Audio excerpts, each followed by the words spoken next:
മാന്യശ്രോതാക്കൾക്ക് എൻ്റെ പ്രണാമം. മേടസംക്രാന്തിയുടെ വിഷു ആഘോഷത്തിൻ്റെയും വിഷു കണി കാണലിൻ്റെയും എല്ലാം ശുഭാരംഭം നടക്കുന്ന 2014 ഏപ്രിൽ 15 മേടസംക്രാന്തി എന്ന ഗ്ലോറിയസ് റവല്യൂഷൻ, ചൈതന്യവത്തായ പരിവർത്തനം നടക്കുന്ന ഈ വേളയിൽ തികച്ചും വ്യത്യസ്തമായ ഒരു സന്ദേശം ഭാരതീയരായ 123 കോടി ജനതയിൽ മലയാളം അറിയാവുന്ന വ്യക്തികളുടെ മുമ്പിൽ സമർപ്പിക്കുകയാണ്. ഏത് ജാതിയിലും ഏത് മതത്തിലും ഏത് ഇസത്തിലും ഏത് വിഭാഗത്തിലും ഏത് തരത്തിലുള്ള വീക്ഷണങ്ങൾ വെച്ചു പുലർത്തുന്ന വ്യക്തികൾക്കും ഈ വീക്ഷണം ഏതെങ്കിലും വിധത്തിൽ പ്രയോജനപ്പെടുമെങ്കിൽ ഇത്രയും കാലം യൂട്യൂബിൽ അപ്ലോഡ് ചെയ്തിരിക്കുന്ന സന്ദേശങ്ങളിൽ വെച്ച് അതിൽ നിന്ന് നന്മകൾ സ്വീകരിക്കുന്നതിൽ വെച്ച് ധന്യമായ ഒരു അനുഭവമായിരിക്കും എനിക്ക് എന്ന് ഞാൻ നിങ്ങളുടെ മുമ്പിൽ സമർപ്പിക്കുകയാണ്. നമ്മളോട് എല്ലാവരോടും ഈ ഭാരതം എന്ന രാഷ്ട്രം പറയുന്നു എന്ന് വിചാരിക്കുക. നമ്മളുടെ മാതാപിതാക്കള്, അവരുടെ മാതാപിതാക്കള്, അങ്ങനെ ഈ ലോകത്ത് നിന്ന് യാത്രയായ നമ്മുടെ മാതാപിതാക്കളും അവരുടെ തൊട്ട് മുകളിലുള്ള അവരുടെ മുകളിലുള്ള മാതാപിതാക്കളും എങ്ങനെയാണ് ജീവിച്ചിരുന്നത് എന്ന് ഒന്ന് പുറകോട്ട് തിരിഞ്ഞ് നോക്കി ചിന്തിക്കാനൊന്ന് ശ്രമിക്കുക. ഞാൻ എൻ്റെ ക്ലാസ്സുകളിൽ പറയാറുള്ളത് പോലെ ആ വരികൾ ഇവിടെ ആവർത്തിക്കുകയാണ്. പണ്ട് കിണറ്റിൽ നിന്ന് ബക്കറ്റ് ഉപയോഗിച്ച് വെള്ളം കോരണം. രാത്രിയായാലും പകലായാലും മഴക്കാലമായാലും തണുപ്പ് കാലമായാലും വേനൽക്കാലമായാലും കിണറ്റിലുള്ള വെള്ളം ബക്കറ്റ് ഉപയോഗിച്ച് കോരി വേണം അടുക്കളയിലേക്കും അതുപോലെ തന്നെ കുളിക്കാനും ആവശ്യമായിട്ടുള്ള വെള്ളം എടുക്കാൻ. ഇന്ന് കാലചക്രം തിരിഞ്ഞപ്പോൾ കിണറ്റിൽ നിന്ന് വെള്ളമെടുക്കാൻ നമുക്ക് പമ്പുണ്ട്, അല്ലെങ്കിൽ ടാപ്പ് വാട്ടറുണ്ട്. ഇനി ഞാൻ അല്പം വേഗത്തിൽ കുറേ കാര്യങ്ങൾ പറയാണ്. പണ്ട് നമ്മുടെ മാതാപിതാക്കള് മരം വെട്ടി കൊണ്ടുവന്ന പച്ച വിറക് കീറി ഉണക്കി തീ കത്തിച്ചിട്ടാണ് ഒരു കപ്പ് ചായ ഉണ്ടാക്കിയിരുന്നത്. ഇന്ന് 1000 പേർക്ക് സദ്യ ഉണ്ടാക്കണമെങ്കിലും ഗ്യാസ് ഉപയോഗിച്ച് ഒരു വിഷമതയുമില്ലാതെ നമ്മൾ ഉണ്ടാക്കുന്നു. പണ്ട് അമ്മിക്കല്ല് ഉപയോഗിച്ചിട്ടാണ് ഒരല്പം ചമ്മന്തി പോലും അരക്കേണ്ടി വരികയാണെങ്കിൽ ചെയ്യാറുള്ളത്, അല്ലെങ്കിൽ സാമ്പാറിനോ മറ്റേത് കറിക്കുമുള്ള കൂട്ട് അമ്മിക്കല്ല് ഉപയോഗിച്ചിട്ടാണ്. ഇന്ന് 2 മിനിറ്റ് കൊണ്ട് അരച്ച് തീർക്കുന്ന മിക്സി നമ്മളുടെ മുമ്പിലുണ്ട്. പണ്ട് ദോശയ്ക്കായാലും ഇഡ്ഡലിക്കായാലും വലിയ ആട്ടുകല്ല് ഉപയോഗിച്ച് വേണം കറക്കി നമുക്ക് ആവശ്യമുള്ള മാവുണ്ടാക്കാം. ഇന്ന് വെറ്റ് ഗ്രൈൻഡർ ഉണ്ട്. പണ്ട് നമ്മളിൽ ആരെല്ലാം ഉടുത്തിരുന്ന ഡ്രസ്സാണെങ്കിലും അത് അലക്കാൻ കുറേ സമയമെടുക്കും. ഇന്ന് വാഷിംഗ് മെഷീൻ ഉണ്ട്. പണ്ട് അതാത് ദിവസത്തേക്ക് ഉണ്ടാക്കുന്ന ഭക്ഷണം അതാത് ദിവസം തീർന്നില്ലെങ്കിൽ അടുത്ത ദിവസത്തേക്ക് അത് വളരെയധികം മോശമായിട്ടുണ്ടെങ്കിൽ പോലും പാവപ്പെട്ടവരാണെങ്കിൽ അല്ലെങ്കിൽ ഏത് വ്യക്തിയാണെങ്കിലും അത് അടുത്ത ദിവസം കഴിക്കണം അല്ലെങ്കിൽ കളയണം. ഇന്നത് വേണ്ട, നമുക്ക് ഫ്രിഡ്ജുണ്ട്, വിശറിയെടുത്ത് വീശണ്ട ഫാനുണ്ട്, നമുക്ക് സമയം പോകാൻ ഒരു ബുദ്ധിമുട്ടും ഇല്ല, ടെലിവിഷൻ ഉണ്ട്. പണ്ട് ആഴ്ചയിൽ ഒരിക്കൽ ഒരു സിനിമ ഉണ്ടായിരുന്നത് ഇന്ന് സിനിമ കാണിക്കാൻ മാത്രമായിട്ടുള്ള ചാനലുകളുണ്ട്. ഓരോ ചാനലും മാറ്റാൻ നമ്മൾ ടി വിയുടെ അടുത്തേക്ക് പോയിരുന്നൊരു കാലം ഉണ്ടായിരുന്നു. ഇപ്പം അത് വേണ്ട, ഇരുന്ന സ്ഥലത്ത് നിന്ന് റിമോട്ട് ഉപയോഗിച്ച് നമുക്ക് മാറ്റാം. നമ്മുടെ വീട്ടിൽ അകത്ത് എന്തെല്ലാം സൗകര്യങ്ങൾ വേണമെങ്കിലും അതെല്ലാം ഉണ്ട്. ലാൻഡ് ഫോണ് ലഭിക്കാൻ ഒരു ബുദ്ധിമുട്ടും ഇല്ല. മൊബൈൽ ഫോണിലൂടെ ഇരുന്ന സ്ഥലത്ത് നിന്ന് ലോകത്തിൽ എവിടേക്ക് വേണമെങ്കിലും നമുക്ക് വിളിക്കാം. ഒരു കത്ത് കൈകൊണ്ട് എഴുതി അത് പോസ്റ്റ് ചെയ്തിട്ട് അമേരിക്കയിലേക്കോ ഇംഗ്ലണ്ടിലേക്കോ എത്തി അവരതിനൊരു മറുപടി അയച്ച് ആ കത്ത് നമുക്ക് കിട്ടി വരുമ്പോൾ 1.5 മാസം വേണ്ടി വരും. ഇന്ന് ഒരൊറ്റ മിനിറ്റ് കൊണ്ട് ഇമെയിൽ അങ്ങോട്ട് അയക്കാനും അതിൻ്റെ റിപ്ലൈ ഇങ്ങോട്ട് കിട്ടാനും നമുക്ക് സൗകര്യമുണ്ട്. ഡിക്ഷണറി തുറക്കാതെ തന്നെ ഏത് ഇംഗ്ലീഷ് വാക്കിൻ്റെയും അർത്ഥം അറിയാനും ഏത് വിഷയത്തെക്കുറിച്ചും വിക്കിപീഡിയയിലോ അല്ലെങ്കിൽ ഗൂഗിളിലോ സെർച്ച് ചെയ്തിട്ട് കാര്യങ്ങൾ മനസ്സിലാക്കാനുമുള്ള സൗകര്യമുണ്ട്. ലൈബ്രറിയിൽ പോലും പോകണമെന്ന് നിർബന്ധമില്ലാത്ത രീതിയിൽ അറിവ് ലഭിക്കാനുള്ള സൗകര്യം എന്നുണ്ട്. അവിടെ കൊണ്ട് തീർന്നില്ല. ഒരു ഫ്ലൈറ്റ് ടിക്കറ്റ് ബുക്ക് ചെയ്യാൻ ഒരു എയർലൈൻസ് ബുക്കിംഗ് ഏജൻറ്റിൻ്റെ അടുത്ത് പോകണ്ട. അതുപോലെ ഒരു ട്രെയിൻ ടിക്കറ്റ് ബുക്ക് ചെയ്യാൻ, ഒരു ബസ് ടിക്കറ്റ് ബുക്ക് ചെയ്യാൻ, LICയുടെ പ്രീമിയം അടയ്ക്കാൻ, ഇലക്ട്രിസിറ്റി ചാർജ് അടയ്ക്കാൻ, വാട്ടർ ചാർജ് അടയ്ക്കാൻ ഒന്നും നമ്മൾ ഒരു ക്യൂവിൽ നിൽക്കാതെ തന്നെ നമുക്കതെല്ലാം ഇൻ്റർനെറ്റ് ഫെസിലിറ്റി കണക്ഷൻ ഉണ്ടെങ്കിൽ നമ്മുടെ വീട്ടിലിരുന്നുകൊണ്ട് നമുക്ക് ചെയ്യാൻ സാധിക്കും. നമുക്കിന്ന് ഏതെങ്കിലും ഒരു സദ്യ വീട്ടിൽ ക്രമീകരിക്കണമെങ്കിൽ ചെറുതായാലും വലുതായാലും എത്ര പേർക്ക് ഭക്ഷണം വേണമെന്ന് അറിയിച്ചാൽ അത് കൃത്യസമയത്ത് അവർ കൊണ്ടുവന്ന് ഭക്ഷണം വിളമ്പി തന്ന എച്ചിൽ പാത്രം ഉൾപ്പെടെ അവർ തിരിച്ചു കൊണ്ടുപോകുന്ന ഒരവസ്ഥ ഇന്നുണ്ട്. ഏത് ഓണം ആഘോഷത്തിനും ഏത് ഗൃഹപ്രവേശത്തിനും ഏത് കല്യാണത്തിനും ഏത് തരത്തിലുള്ളതിനും ഇന്ന് നമ്മൾ ആവശ്യപ്പെടുന്ന ഭക്ഷണം നമ്മൾ ഉണ്ടാക്കുന്നതിനേക്കാൾ ടേസ്റ്റായിട്ട് നമ്മുടെ വീട്ടിലെത്തിക്കാൻ സൗകര്യമുണ്ട്. നമുക്ക് അതാത് ദിവസത്തെ ആവശ്യത്തിന് പോലും എന്ത് സാധനം വേണമെങ്കിലും ഹോട്ടലിൽ വിളിച്ച് പറഞ്ഞാൽ അത് ലഭിക്കുന്ന സൗകര്യമുണ്ട്. ഇന്ന് കോൾ ടാക്സി ഉണ്ട്. ഒരു ടാക്സി വീട്ടിലേക്ക് വന്ന് നമ്മളെ കൊണ്ടുപോയി അവിടുന്ന് തിരിച്ചു കൊണ്ടുവിടാൻ ഒരു സൗകര്യക്കുറവില്ല. നമ്മുടെ പഴയ കാറ് മാറ്റി ഒരു പുതിയ കാറ് വേണമെന്നുണ്ടെങ്കിൽ ഏജൻറ്റിനെ ഒന്ന് അറിയിച്ചാൽ മതി. നമ്മുടെ പഴയ കാറും അവരെടുക്കും, എന്നിട്ട് പുതിയ കാറും അവർ തരും. പണ്ട് ചേതക്ക് സ്കൂട്ടർ ബുക്ക് ചെയ്യണമെങ്കിൽ $500 ഗ്യാരണ്ടി നോട്ടെങ്കിലും കൊടുക്കണം, ഡോളർ നോട്ട് കൊടുക്കണം. ഇന്ന് ഏത് തരത്തിലുള്ള സ്കൂട്ടർ ആയാലും ഏത് തരത്തിലുള്ള കാറായാലും ഏത് തരത്തിലുള്ള വാഹനമായാലും റെഡി ക്യാഷായിട്ട് പർച്ചേസ് ചെയ്ത് കൊണ്ടുവരാനുള്ള സൗകര്യം ഇന്നുണ്ട്. മാത്രമല്ല നമുക്ക് ATM-ൽ നിന്ന് പൈസ എടുക്കാൻ ബാങ്കിൽ പോയി ക്യൂ നിൽക്കണ്ട. വെറുതെ ഒന്ന് ചിന്തിച്ച് നോക്കാം. ഇന്ന് നമ്മൾ അനുഭവിക്കുന്ന സന്തോഷവും സംതൃപ്തിയും എത്രയാണെന്ന്. ആശുപത്രിയിൽ ചെന്ന് കിടന്നാൽ പോലും നേരത്തെ മെഡിക്കൽ റീഇംബേഴ്സ്മെൻ്റ് ഉണ്ടെങ്കിൽ 2-3 ലക്ഷം രൂപ വരെയുള്ള ഇൻഷുറൻസ് 4000-5000 രൂപ ഒരു വർഷത്തിൽ അടച്ചു കഴിഞ്ഞാൽ നമുക്ക് അതിനുള്ള ഫെസിലിറ്റി ഉണ്ട്. സൂപ്പർ സ്പെഷ്യാലിറ്റി ആശുപത്രി വരെയുണ്ട്.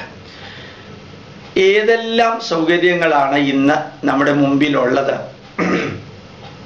ഈ മേടസംക്രാന്തി ദിവസം ഈ ചൈതന്യാത്മകമായ പരിവർത്തനം നടക്കുന്ന ഈ കാലയളവിൽ നമുക്ക് ഇന്ന് ലഭ്യമായ എല്ലാ സൗകര്യങ്ങളെയും കുറിച്ച് ഞാൻ പറയുന്നത് കേൾക്കുന്ന വ്യക്തികൾ, മലയാളം അറിയാവുന്നവർ, അവർ ലോകത്തിൽ ഏത് കോർണറിലാണ് ഇരിക്കുന്നതെങ്കിലും ഒന്ന് ചിന്തിക്കണം.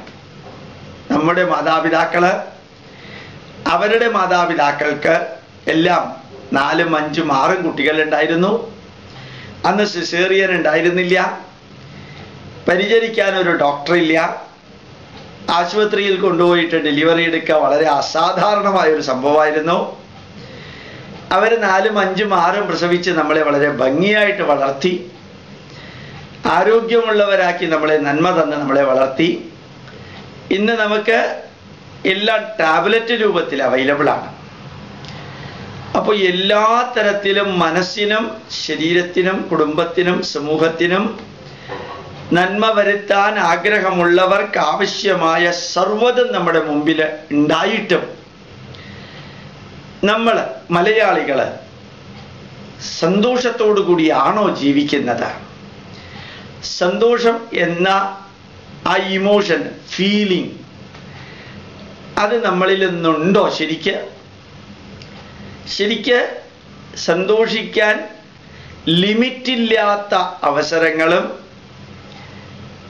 ലിമിറ്റില്ലാത്തത്രയുമുള്ള സൗകര്യങ്ങൾ നമുക്കുള്ളപ്പോൾ നമുക്ക് സന്തോഷിക്കാൻ പറ്റുന്നില്ല എങ്കിൽ അതിന് ഒരു കാരണം നമ്മളുടെ മനസ്സ് പലതിലും പ്രീ ഓക്യുപ്പൈഡ് ആണ്.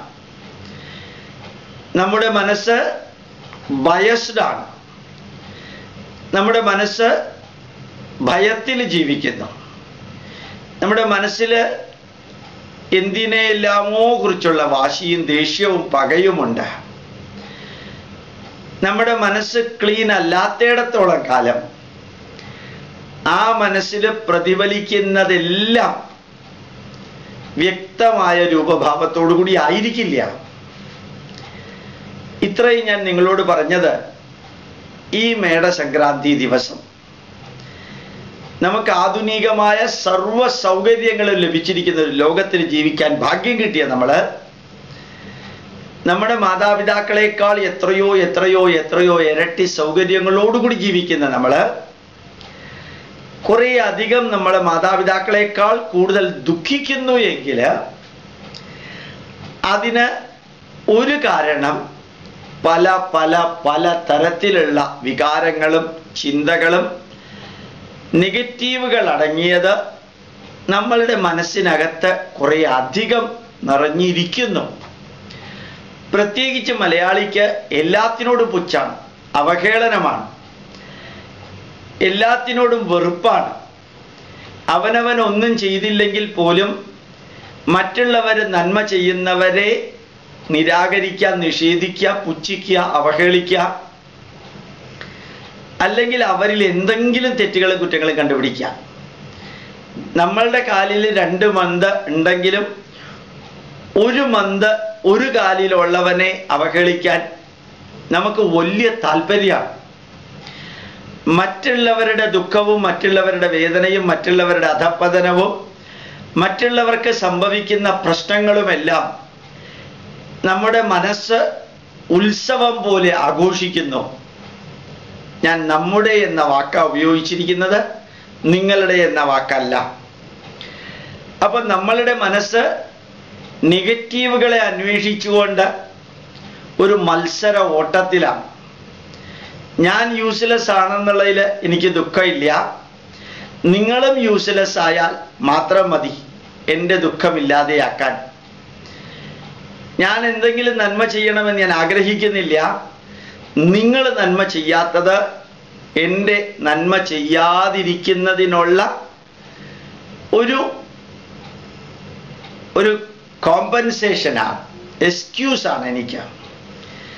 നന്മകൾ ചെയ്യുന്നവരെ പുച്ഛിക്കാനും അവഹേളിക്കാനും അപകീർത്തിപ്പെടുത്താനും ഉറക്കെ പറയുന്നവനും ഒടുക്കം നിർത്തുന്നവനും ഒന്നും അറിയാത്തവനും ജയിക്കാനും ശരിക്ക് ധാർഷ്ട്യത്തോടുകൂടിയും കുറെ ജാടയോടുകൂടി സംസാരിക്കുന്നതാണ് നേതൃത്വത്തിൻ്റെ ലക്ഷണമെന്ന് വിവരിക്കാനും തെറ്റുകളും തിന്മകളും അവനവൻ്റെ കൂട്ടത്തിലുള്ളവർ ചെയ്യുമ്പോൾ അത് ന്യായീകരിക്കാനും നന്മകൾ മറ്റുള്ളവരുടെ കൂട്ടത്തിലുള്ളവർ ചെയ്യുമ്പോൾ അതിനെ തിരസ്കരിക്കാനും നിരാകരിക്കാനും പുച്ഛിക്കാനും ഞാൻ നേരത്തെ പറഞ്ഞതുപോലെ അതിനെല്ലാം നമ്മുടെ മനസ്സിന്ന് ഫുള്ളി എക്യുപ്ഡാണ്. ഏതിനാ ഫുള്ളി എക്യുപ്ഡ്?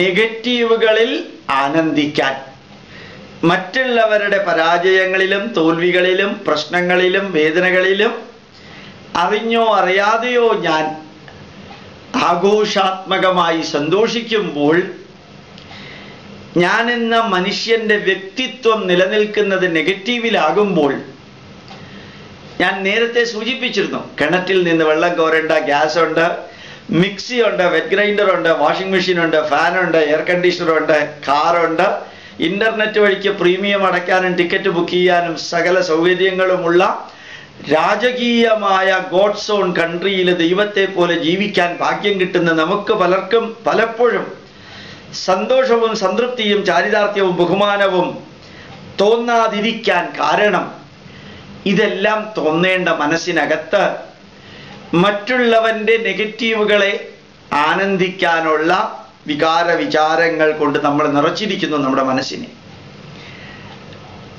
അങ്ങനെ കുറേ കുറ്റപ്പെടുത്തലിന് വേണ്ടിയിട്ടല്ല ഈ മേടസംക്രാന്തി വിഷു ദിവസം ഞാൻ ഇത് നിങ്ങളുടെ മുമ്പിൽ സമർപ്പിക്കുന്നത്. ഒരു സംക്രാന്തിക്ക്, ഒരു ഗ്ലോറിയസ് റെവല്യൂഷന്, ഒരു എക്സ്ട്രീംലി പോസിറ്റീവ് ചേഞ്ചിന് എനിക്ക് നിങ്ങൾക്ക് നമുക്കൊന്ന് ശ്രമിച്ചൂടെ? നന്മ ചെയ്യുന്നവരെ അവരാരായാലും അഭിനന്ദിക്കുക, അനുമോദിക്കുക, ആശീർവദിക്കുക. ദുഃഖം അനുഭവിക്കുന്ന ആരായാലും അവരെ ആശ്വസിപ്പിക്കുക. വേദനിക്കുന്നവർക്ക് വേദന കുറയ്ക്കാൻ പാകത്തിന് എന്തെങ്കിലും ചെയ്യാം. വിശക്കുന്നവർക്ക് വിശപ്പ് മാറ്റാനായിട്ട് എന്തെങ്കിലും ചെയ്യാം. വൃദ്ധർക്ക് അവരുടെ വാർദ്ധക്യത്തിൻ്റെ ദുഃഖം അകറ്റാനായിട്ട് എന്തെങ്കിലും ചെയ്യാം. അനാഥർക്ക് സനാഥത്വം എന്തെങ്കിലും ചെയ്യാം.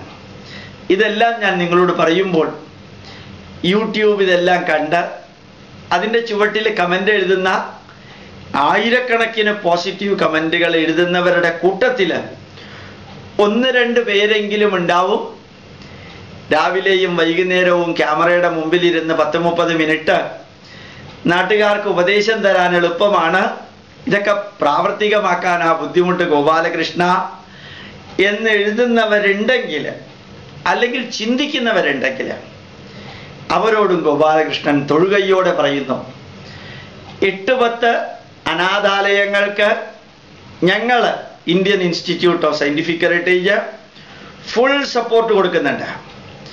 മാനസിക രോഗം വന്നവർക്ക് ഓരോ മാസത്തെയും ഭക്ഷണം ഞങ്ങൾ കണ്ടിന്യൂസ് ആയിട്ട് കൊടുക്കാറുണ്ട്. തണുത്ത് വിറച്ച് ദുഃഖിക്കുന്നവർക്ക് മരുന്നുകളും, അതുപോലെ ഉപയോഗിച്ചതാണെങ്കിലും ഉപയോഗിക്കാത്തതാണെങ്കിലും നല്ല ഡ്രസ്സുകൾ ക്ലീൻ ചെയ്ത് അലക്കി തേച്ച് അവർക്ക് എത്തിക്കാറുണ്ട്. ഒത്തിരി വിദ്യാർത്ഥികൾക്ക് പഠനോപകരണങ്ങൾ ഞങ്ങൾ കൊടുക്കാറുണ്ട്. നമ്മളുടെ സ്കൂളിൽ പഠിക്കുന്ന കുറേ കുട്ടികൾക്ക് ഫീസ് കൺസെഷനും ഭക്ഷണവും ഫ്രീ ആയിട്ട് കൊടുക്കാറുണ്ട്. വേദനിക്കുന്നവർ ഒരു കത്തിങ്ങോട്ട് അയക്കുകയാണെങ്കിൽ സാധിക്കുന്ന വിധത്തിൽ സേവനം സമർപ്പണത്തിലൂടെ അവർക്ക് നന്മകൾ പകർന്നു കൊടുക്കാറുണ്ട്. രോഗികൾക്ക് ആവശ്യമായിട്ടുള്ള മരുന്ന് ചോദിക്കുകയാണെങ്കിൽ ഇവിടെ നിന്ന് എത്തിച്ചു കൊടുക്കാറുണ്ട്. ചില സ്കൂളുകളിൽ ഉച്ചയൂണിന് അരിയില്ലെന്ന് അറിയിക്കുമ്പോൾ 1 മണിക്കൂർ 2 മണിക്കൂറിനകം ഒരു ചാക്ക് അരി ആ സ്കൂളിലേക്ക് എത്തിക്കാറുണ്ട്. ഇതെല്ലാം ചെയ്യുമ്പോഴും ഫോട്ടോ എടുക്കാറില്ല, പബ്ലിസിറ്റി കൊടുക്കാറില്ല, ആരുടെ അടുത്തും പറയാറില്ല ഇങ്ങനെയൊക്കെ ഞങ്ങൾ ചെയ്യാറുണ്ട് എന്ന്. ചിലപ്പോൾ ഇമെയിലിൽ നമ്മുടെ വർക്കേഴ്സിനെ അറിയിക്കും. ഇപ്പം ഞാൻ ഇത് നിങ്ങളുടെ മുമ്പിൽ അറിയിക്കാൻ കാരണം 3 ദിവസം മുമ്പ് ഒരു വ്യക്തി യൂട്യൂബിൽ അയാൾ കണ്ട കാര്യങ്ങളെക്കുറിച്ച് സന്തോഷത്തോടുകൂടി പ്രതികരിച്ചപ്പോഴും ഒരു വരി പറയുകയുണ്ടായി. ഇതെല്ലാം താത്വികമായിട്ട് ഉപദേശിക്കാൻ എളുപ്പമാണ്, പ്രായോഗികമായിട്ട് ചെയ്യാൻ ബുദ്ധിമുട്ടാണ് ഡോക്ടർ സാറേ എന്ന് അദ്ദേഹം പറയുകയുണ്ടായി. അദ്ദേഹവും അദ്ദേഹത്തെ പോലെ വീക്ഷണം വെച്ച് പുലർത്തുന്നവർക്കും ഉത്തരം കൊടുക്കേണ്ടത് എൻ്റെ ധാർമ്മിക ഉത്തരവാദിത്വമായതുകൊണ്ട് മാത്രം പറയുകയാണ്. വേദനിക്കുന്നവർക്കും വിശക്കുന്നവർക്കും അനാഥർക്കും വൃദ്ധർക്കും അതുപോലെ തന്നെ കയ്യിൽ നീട്ടി സഹായം ചോദിക്കുന്നവർക്കും 1999 നവംബർ മാസം മുതൽക്ക് ഇൻസ്റ്റിറ്റ്യൂട്ട് സഹായം എത്തിക്കുന്നുണ്ട്. ഇന്നും അതേപോലെ ചെയ്തുകൊണ്ടിരിക്കുന്നുണ്ട്. പ്രഥമ ലക്ഷ്യം ഭാരതീയ പൈതൃകം പഠിപ്പിച്ച് പ്രചരിപ്പിക്കലാണെങ്കിലും അതുകൊണ്ട് തന്നെയാണ് ഇന്ത്യൻ ഇൻസ്റ്റിറ്റ്യൂട്ട് ഓഫ് സയൻറ്റിഫിക് ഹെറിറ്റേജിന് 80G ഇൻകം ടാക്സ് പ്രകാരം കൺസെഷൻ ലഭിച്ചതും. അതുകൊണ്ട് ഞാൻ നിങ്ങളോടും പറയുന്നു, ഈ മേടസംക്രാന്തി ദിവസം, വിഷു പുലരി ദിവസം ലോകത്തിൽ എവിടെയിരിക്കുന്ന കേരളീയരായ ഹിന്ദുക്കളും ക്രിസ്ത്യാനികളും മുസ്ലിങ്ങളും നിങ്ങൾ ഏത് ജോലി ചെയ്യുന്നവരായാലും നിങ്ങൾക്ക് സാധിക്കുന്ന വിധത്തിൽ നമ്മുടെ നാടിൻ്റെ പൈതൃകം പഠിക്കണം, ഈ സംസ്കാരത്തിൻ്റെ മൂല്യങ്ങൾ ഉൾക്കൊള്ളണം. അതൊന്നും മാത്രമേ ഞാൻ ഉറപ്പിച്ചു പറയാം.